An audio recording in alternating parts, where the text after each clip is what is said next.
Hey there, everyone. Oh, sorry. I'm already off to a bad start. So, today's stream, we're going to be going over Photoshop basics. And the reason why I like Photoshop over anything else is because the features that it has. I know there are other alternatives, especially free ones, like, Silhouette Studio and all those other ones. And then you have, like, another paid one, which is Affinity Photo, which are good programs, but I've been using Photoshop for almost 20 years, and I just think that the features that it brings to the table still outweigh it better than anyone. There is a downside where it does cost, about $10 a month. So it is a subscription model. You can't buy it outright. You can find older versions, but I don't really recommend it. And the version I'm going to be using is to be the one that is the subscription cost, which right now is Photoshop 2020. So, first of all, we got to learn how to where to get it and which package to get because the website makes it so confusing on which one to get. So we're gonna do that one first. So if you go to adobe.com, you'll come in here and you'll see creativity and design. Now you can go over here and go to Photoshop, and then if you can click on buy now. And Photoshop is $21 a month. I don't suggest going that way. I don't know why they do it that way. What I suggest is this plan right here, and I know it says $20 a month. However, let's go back over here and we go to creativity and design and we go to the photographers. And here we have that package, and we click on the 10 and the 20 gigabyte, and this is just cloud storage. This is not like you could only edit up to 20 gigabytes of photos or anything like that. No, that's just the cloud storage, which honestly there are much better alternatives out there for cloud storage. So don't worry about that. Get the lowest amount, 20 gigabytes. And then that'll be $9.99. However, if you've never downloaded it before, there is a free trial of Photoshop, which is it used to be 7 days. So you have at least 7 days to get familiar with it, see if it's for you, and if it isn't, then don't get it, or uninstall it. I highly suggest, especially once you get bigger into sublimation, to get some kind of actual photo editor of some sort, whether it is Photoshop or Affinity. And the reason is because you're going to have better colors overall. You're going to have better quality. The scaling algorithms are much better versus anything else. So you'll go through it, you'll download it and do all this other stuff, and then so I'm on a Mac, so everything I'm doing on a Mac is going to be pretty much the same for Windows. It's almost same for same, except for if I say Command C, which is copy, it'll be Control C on Windows, but almost everything is the exact same. So once you do that, you're going to end up installing something called the Adobe Creative Cloud. And oops, there we go. It'll be the Creative Cloud, and that'll be the first thing you download. It'll tell you that's the first thing to download. Once you do that, here's the Photoshop, and then mine's already installed, obviously, but over here it'll be installed. So it'll be like down in here. It'll look exactly like this, install. Okay, and if it doesn't say install, then you're either not logged into the right account, or you didn't actually buy the thing. So anyways, so you got Photoshop, and then open or install. Once it's done installing, then you can open it. So I'm gonna minimize this, and we will jump straight into Photoshop.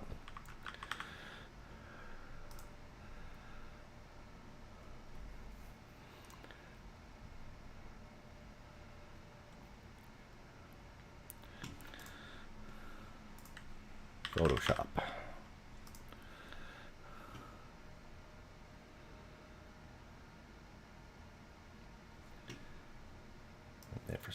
All right, there we go. All right, so when you first open it up, it's going to look something like this. And then the only thing you're going to do is you're going to click New File. And then this new document is going to pop up. Now, what I suggest for anybody, especially when you get into these higher end photo editing suites, is to actually create your own document based on what you're going to print on. So if you're going to print on 8.5 by 11, then create an 8.5 by 11 image. And the reason I say that is because then you are in complete control of your layout and exactly how you want it to happen. And it's a lot less likely that you're going to have sizing problems versus if you just send a graphic through Print Manager like you would through Creative Studio or anything else like that. So if you're going to be doing an 8.5 by 14 or legal size, then do that. Tabloid 13 by 19, all those things, I would do it as the paper size and not what the graphic size is going to be. Okay, so we'll go along down here, and you can give your project here a title if you want to. I don't usually bother with that. Resolution, very important that it is 300 at least, because that is the average resolution for printing. If you really wanted to go really high, you can go 1200 because the 500s and the 1000s can support that high. But most of the time, you'll be fine with just 300. Now, here's the thing that gets most people caught up, is this RGB color. We have CYMK printers, and so everybody wants to go to the CYMK. That is a giant no-no. And the reason being is that CYMK, there is no standard. Meaning that, like, you know, if you go to a paint shop and you pick up a palette or a color palette from two different companies, their yellow could be different from another company's yellow. And so there is no, you know, you can't translate yellow across these other things. However, there is a standard in RGB, and that is what this sRGB IEC is. It is an international standard that a lot of people did a lot of research coming up with this international standard. And the reason you want that is because, yes, we can look at something and see that it's yellow. However, printers, computers don't really see it that way. All they see is numbers and letters. So if you told somebody, just imagine if you sat down a whole bunch of people with just CYMK, and then you told them to make a cyan circle. Well, of course, they're only just going to use the cyan and just make that circle, and everybody's will be the same. Now, what's going to be different is if you tell everybody to make an orange circle, you're going to end up with a whole bunch of different shades of orange. But if somebody had that palette in front of them that told them exactly how to make the orange that you're looking for, then everybody's orange is going to be the same. And that's what we're looking for. And that's why we do it. And I know there's a lot of confusion behind that. So here we are, the sRGB. Make sure that we're in that, and everything else can be the same. Then we hit our create button. And then here we go. This is our canvas. In some instances, it's also called an artboard when you start getting into digital design, but it's pretty much the same thing. All right. So let me just do this. Yep, I'm in the essentials. So if we go around the room per se, here we have, this is our toolbar right here. And this is all the stuff where, you know, our eraser, our paintbrush, our text thing, it's all right here. Along the top here, this is our control for whatever we're using. So if I use the paintbrush, then everything up here will change for a paintbrush. If I go to my text tool, then it'll, you know, do my text stuff. So this will change depending on whatever tool that you're using.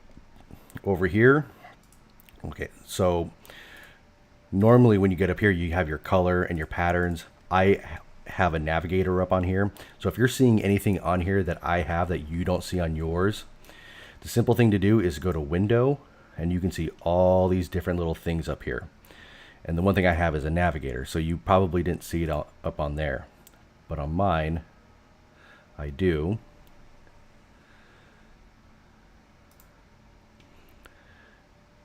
And it just lets me, it's just much easier for me. Instead of using these scrolls right here, I can just use this and move around like that. So once I can move around like that. Anyways, properties, this changes based on what you're editing as well. So right now the only thing that I'm editing, and I didn't mean to do that, is this canvas. So it's just literally telling me the dimensions of the canvas. If I wanted to right now, I could change it. I could change this to 14 and it'll make it at 14. And I can change this back to 11, but what you'll see what happens when you change it to a smaller number, it's going to say it's smaller. There might be some clipping, meaning that, you know, it might cut off some things, whatever. All right. And then you have all these other things, your fill. You know, if you wanted, you know, the transparent background, you could select that. If you want white, that's what I just do, because white on our printers is transparent anyways. So that is that.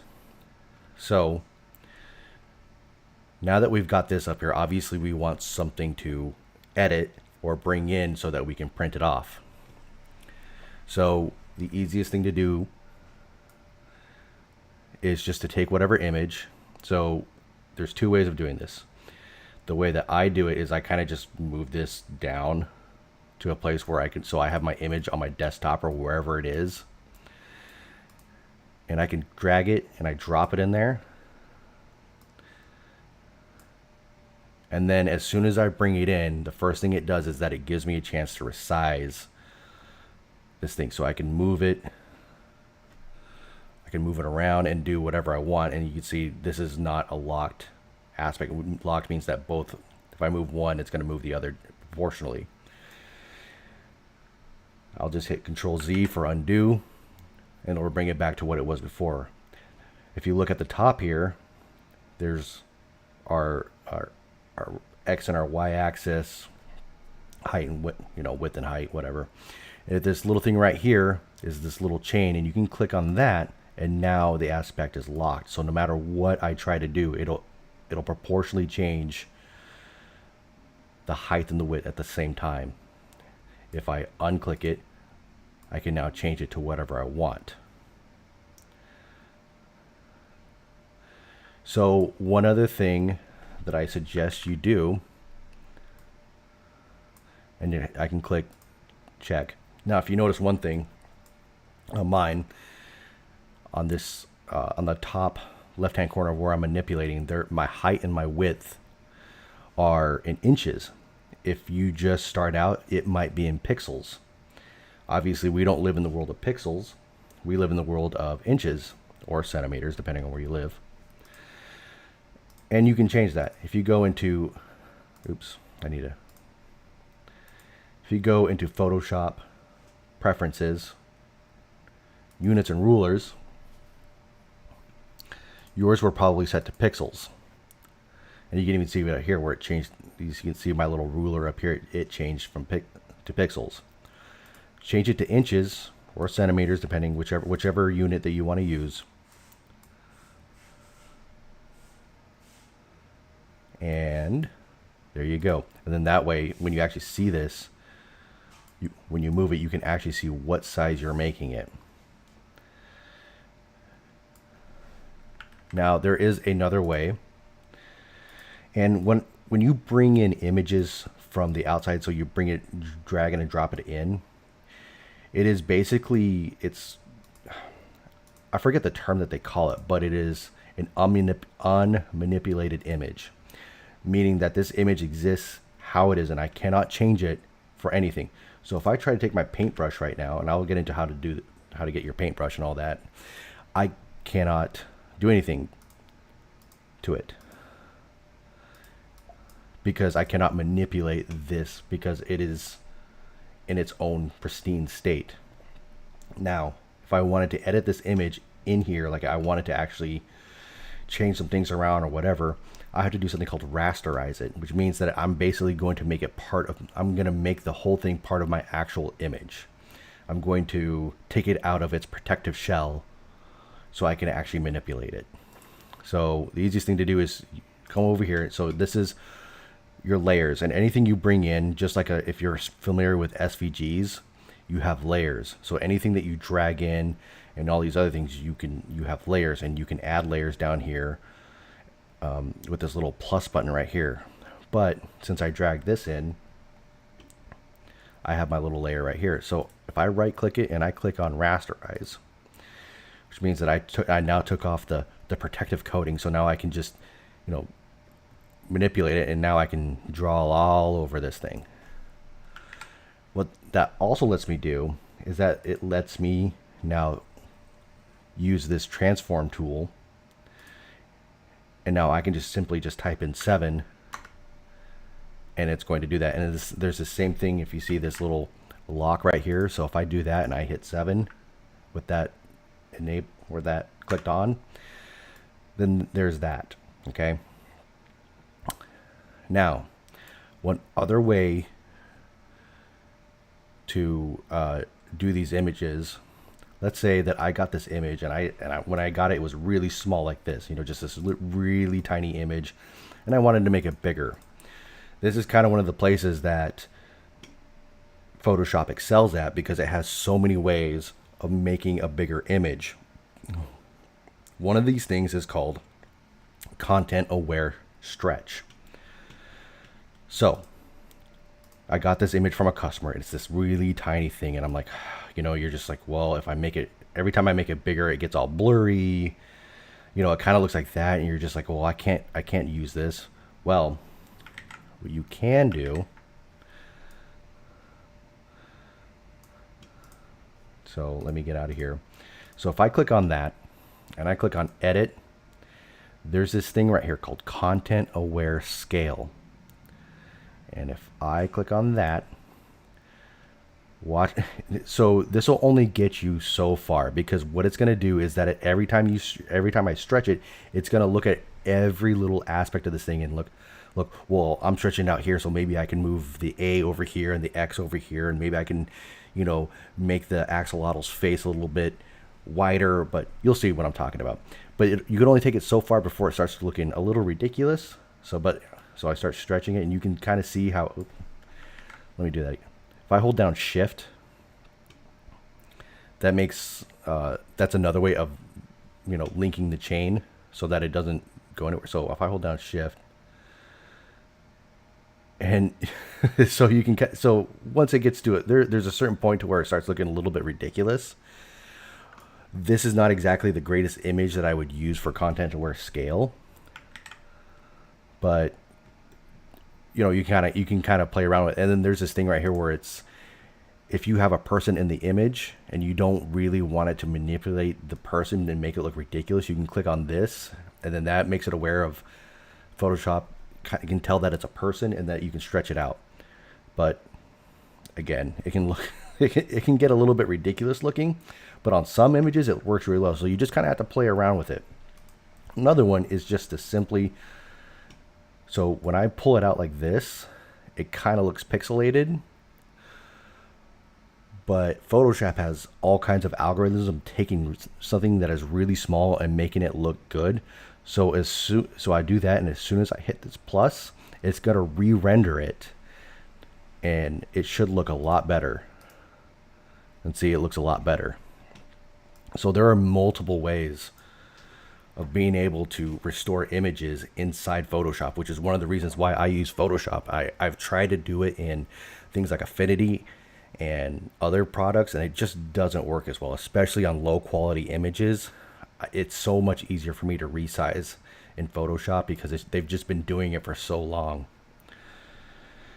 So there is that. And then if you're on, so we've got our image, we've got exactly how we wanted it. And so the next thing that we do is, if you're on a Windows PC, you'll just simply go to print, select print manager, and then printer manages colors, and then you hit print and everything will be fine and dandy. Print manager will pop up and you just do your normal things. The only thing that I suggest that you don't do is, so, and I'll go into it once I get into the actual print manager, is to, because we've done our layout for us, we don't want print manager to then change the layout on top of that. So you have to make sure that it's preserve designer details. So since I'm on a Mac and I can't print directly to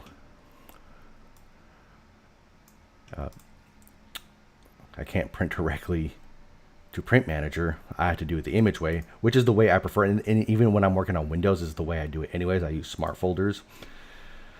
So the easiest way for this is to go to File, Export, Quick Export as PNG.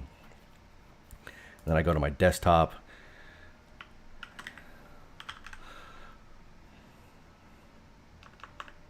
Oops.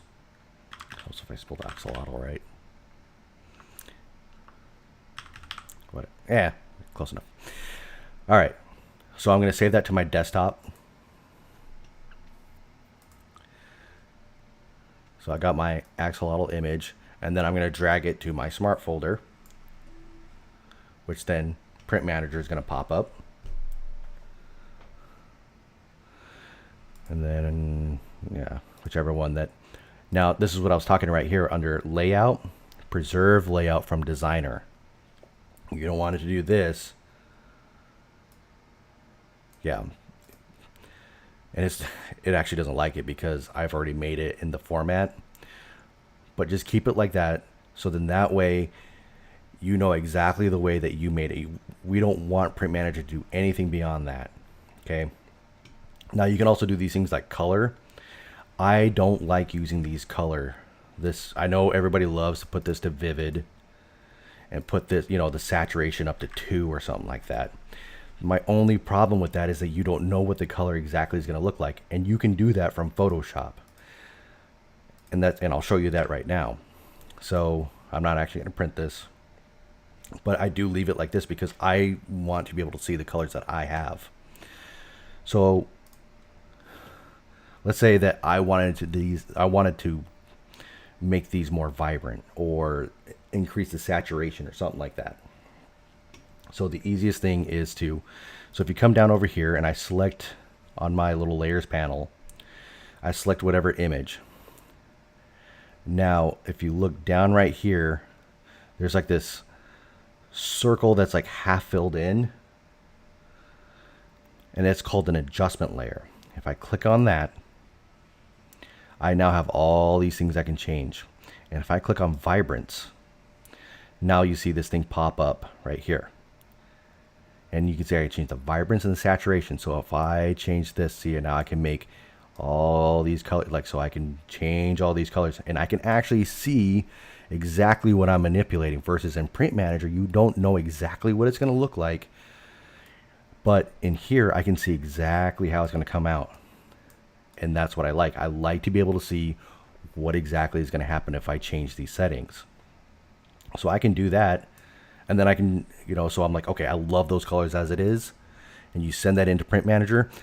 And then, you don't set you set it to photographic and everything at 0, because you got the colors, you got the size, you got everything exactly how you wanted it to be. And you can even do other things. So down in here, you can change it to black and white. There's all kinds of things in here. Oops. Clicked the wrong thing. You can change it to where it's all, oh, no, that's wrong. So there is that. Okay. There are also other things that you can do. there are these things down over here called layer effects. So this little like down right here, there's like this little FX button. If you click on that, you can see all these other things. You can add a drop shadow, and if you click on that, and it's a little, oh, it's because for some reason my drop shadow is white.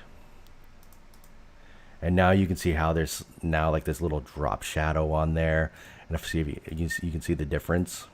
And it's aware of all the little edges. You know, it's not just going to make this square like some of these other programs like Affinity will, where it's like the whole image will be just the square will be. Nope.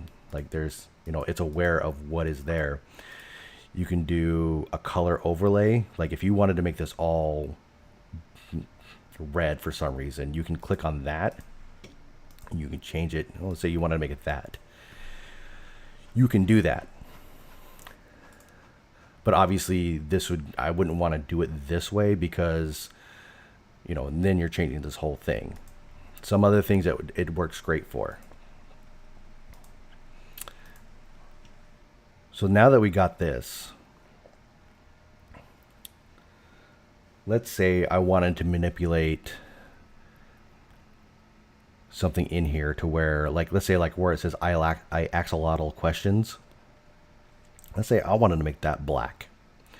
Now clearly when I went into here and I did the layer effects, it, you know, it changed the whole thing, but I don't want that. I just want this part to be black.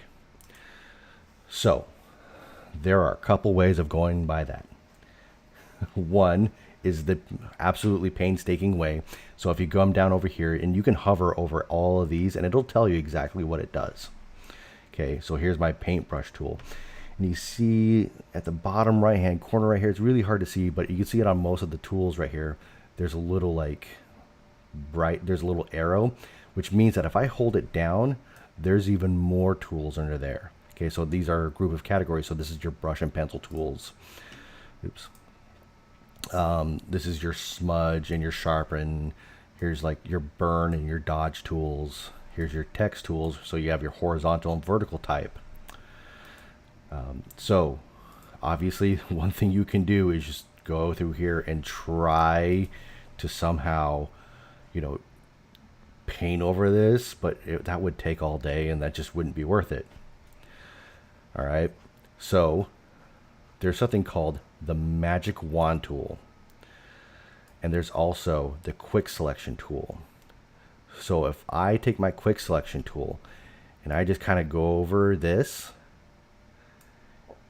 it automatically detected that that's what I wanted to select. And you can see these are called the marching ants in Photoshop. That is what is selected. So anything that are matching march are around, that is now what's selected. And then I can come down here and I can do the same thing.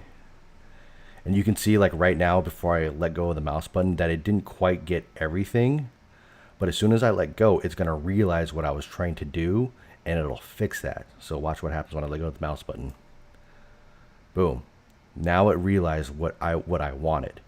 And that is one of the cool things. And now selecting that means that that's the only thing that I can manipulate.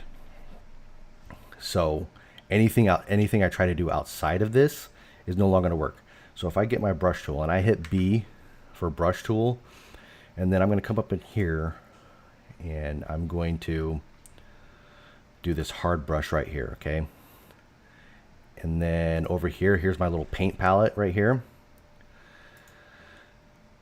I click on that and I'm going to go black because that's what I want. But so I'm pressing down right now and I'm trying to color in right here, nothing's happening because I am outside of here. But if I go in here and I try to now see, and I can make this bigger. So if I come over here, I just increase this by this, or you can do the open bracket, like the brackets that are next to the P key. So you have like your left bracket and right bracket. Those will actually increase and decrease for your shortcuts. And I can just color over that. Now I can see now right here that it did miss some things when I was trying to select them. So I can go back to my quick select tool. I can say, hey, you missed that, you missed that, you missed that. And then, so now, here's another thing. Now if I look down here, because I was moving it around, it thought that I wanted to select this as well. So you can see little marching ants in here. Obviously I don't want to color any of that. So what I can do is I can hold on a Mac, it is the option button. On Windows it's the Alt button. And now you can see how it went from, see if I can get, you see like there's a plus button, and if I hold down the option / Alt key, it now turns into a minus, and that means I want to deselect. So I come in here and I say I don't want you to select that, and see it and so now I was able to remove that. And then I zoom back out, and this is another reason why I love the navigator panel, and I don't know why it's not standard layout in Photoshop, but it is. So I'm going to hit my B, and then I'm going to color over this. And now I can hit Command D, or on a Windows PC, Control D, and that's deselect. And now I can see that it had changed. I was able to manipulate all that, which is pretty cool, because now it also, like, you can see where it was, you know, scratched, where it had like that scratched up look and stuff like that. It was able to preserve that, you know, so I didn't have to worry about doing all that. Now, here's the hard part, where it's like, let's say for some reason you wanted to do something with this axolotl. It's like, this might be able to pick up on what I'm trying to do. We'll see. Let's see.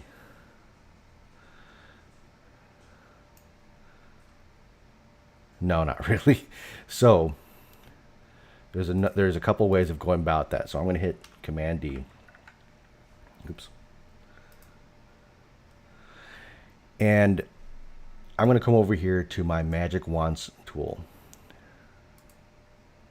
Oops. Now,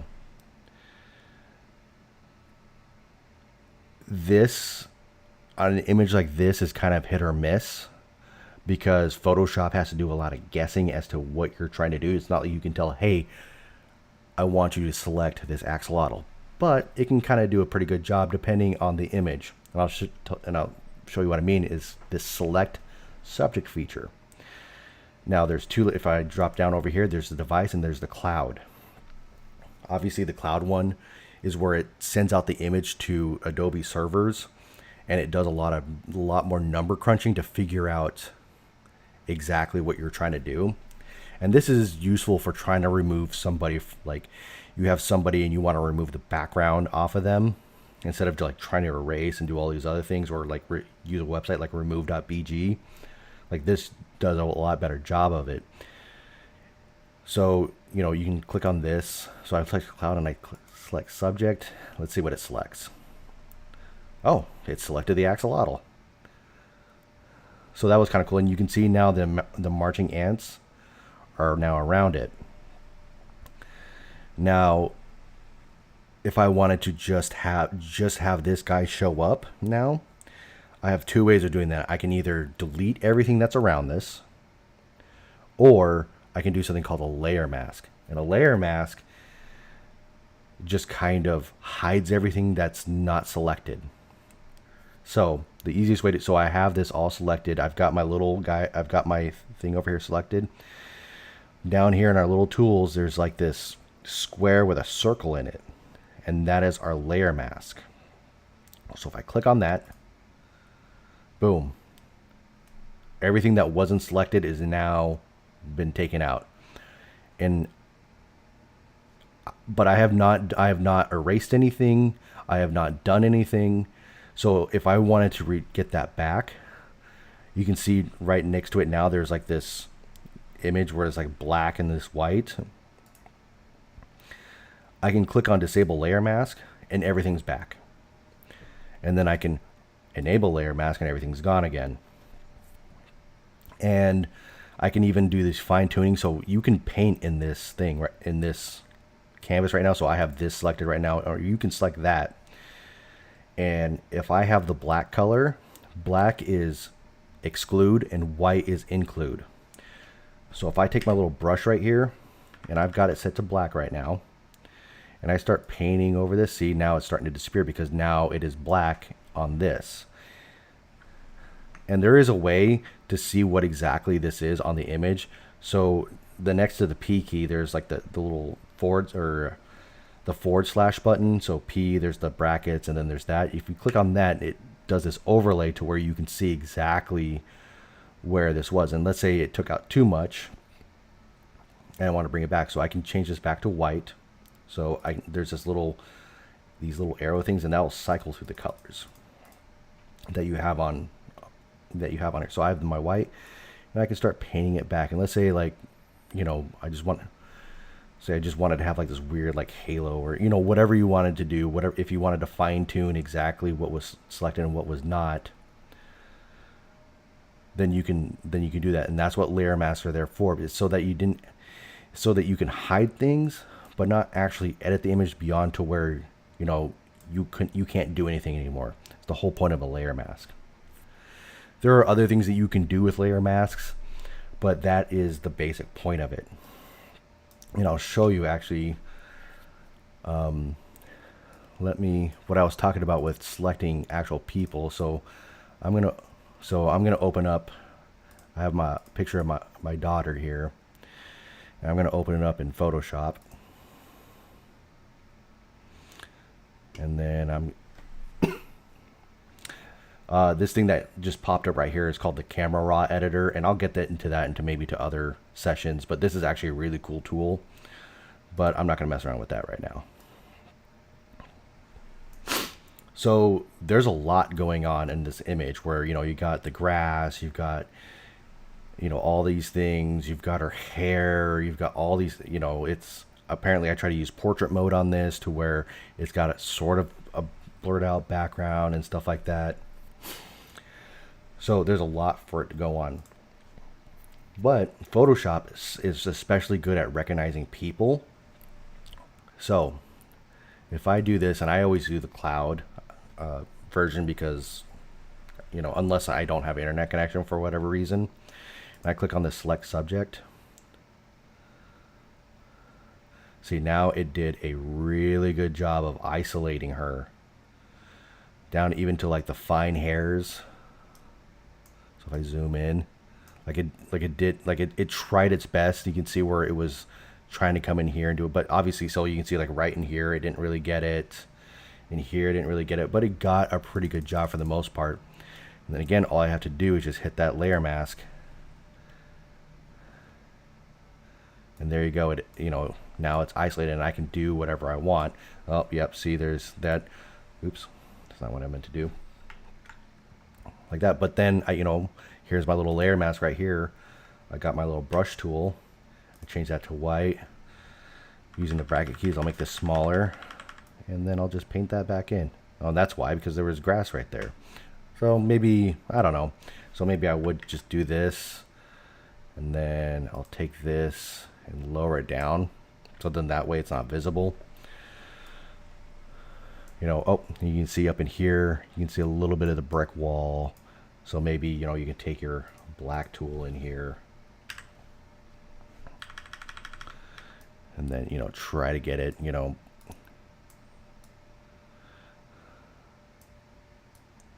and do, you know, so you can spend hours trying to do this.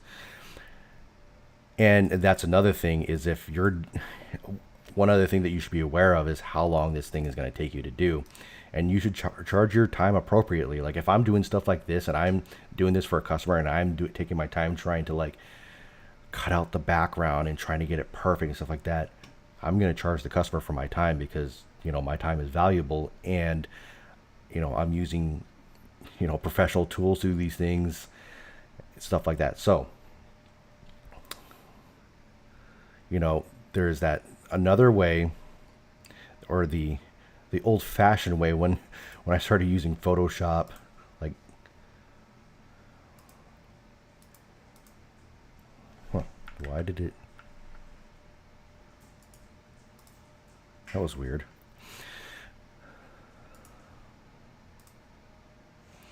Back when I used Photoshop, 20 years ago, we didn't have the select subject tool. We had to like do the painstaking thing of going around and trying to manually select our subject. And if that's something you want to do, or maybe if you're using the select subject tool and it's just not getting it, like it just keeps selecting it wrong, or it's just not picking up, it's not reading your mind on what you want, well, then maybe you might have to do the old-fashioned way. And that is something done with the pen tool. Now, I'm not sure why they call this the pen tool, because in my eyes, a pen writes things, and that's not what a pen tool does in graphic design. Pen tool makes an outline of whatever you want, and then you can do whatever you want with that outline. And so, like, I'll start somewhere and I'll zoom in, and you create this little outline, and this is the old-fashioned way of doing this, and this can take a really long time. And if I'm doing something like this, then I will use a lot of these little, right now I'm just going to do a very rough outline, because nobody wants to watch me do this for an hour's worth just to show what I'm doing. But so I'm just going to do this really terrible outline. I'm going to zoom out and do this. But if I'm doing this for a customer and I'm doing it this way, I'll take hours to do that. And then again, I will say like, hey, this took me forever to do. The normal rate for a graphic designer is in the area of $100 an hour. So obviously I'm not going to charge them $100 an hour, but I'm also not going to charge them $5. Something like this, I might charge $30 to do. And honestly, I think that I'm underselling myself with that, but times are hard right now. And so it's also just knowing your customer as well. Like if I'm doing it for a charity, then I probably won't charge anything, but. And then how much their budget is how much I'm also how much effort I'm willing to put into a job. And I will let the customer know that as well. All right. So now that I went all the way around, and now you can notice that once I did this, and I went back to my original part, now this whole thing turned blue. And if I right click on this and I click on make selection, you can do a feathering, which I'm not going to explain into this, but it's basically just kind of making the edges softer. So, you can set it to 2 and you hit OK. And now you can see the marching ants. And now that you've got what you wanted selected, and then you do with it what you want. And that is the old way of selecting things. And in other programs, that's the only way that you can use it, like Inkscape and stuff like that. Don't really have a selection tool for these things. And that's again why I use Photoshop versus any other program, including Affinity, because these tools, like this select subject tool, where it does an amazing job of actually selecting exactly what I wanted, and then I can just now remove that. And again, it obviously did not do a perfect job. You can see it right around the fingers and stuff like that. It didn't do a great job, but it did. It got me there. It got me close enough to where all I need to do is just a tiny bit of work, and then I'm done.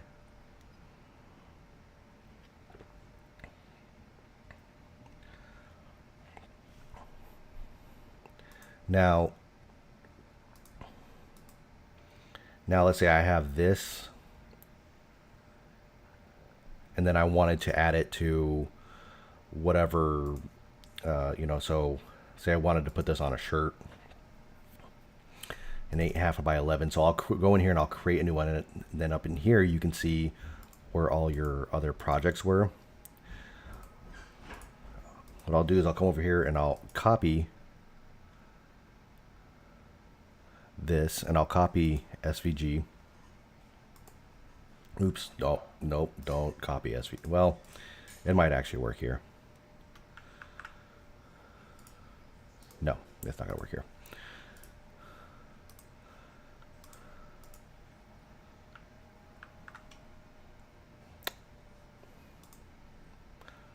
Huh.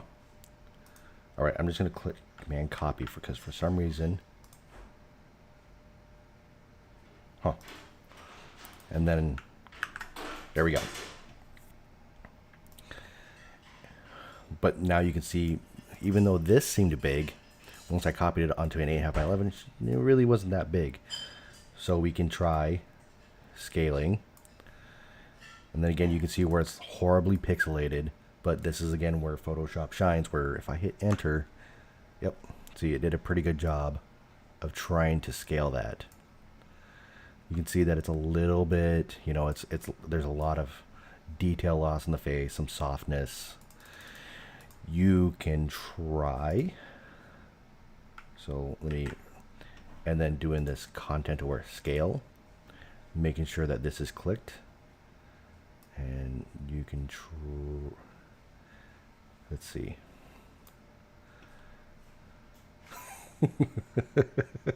No, it's not very good. But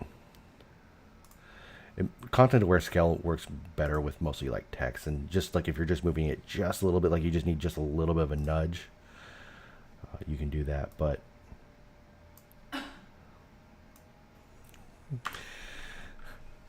yeah. All right, so that's where I'm going to end it, and hopefully based off of this you can actually do some editing in Photoshop. And if there's any questions, please feel free to actually ask these. I do check the comments on these videos, so if you watch this at a later time, or you know, are going through Photoshop and you said, like, I wasn't very clear on something and you're trying to do it, please feel free to ask. I am the admin of the Sawgrass Printers community group. I also have a Facebook page where I started to do my videos, called Pressing Matters. And then I also have my YouTube page, which is Pressing Matters as well. So you can also search me on there, and I will also respond to comments or anything on there as well.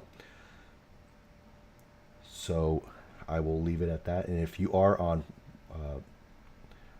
YouTube or Facebook, I just ask that you subscribe, because that helps me, that lets me know that what you found, that what I did was helpful.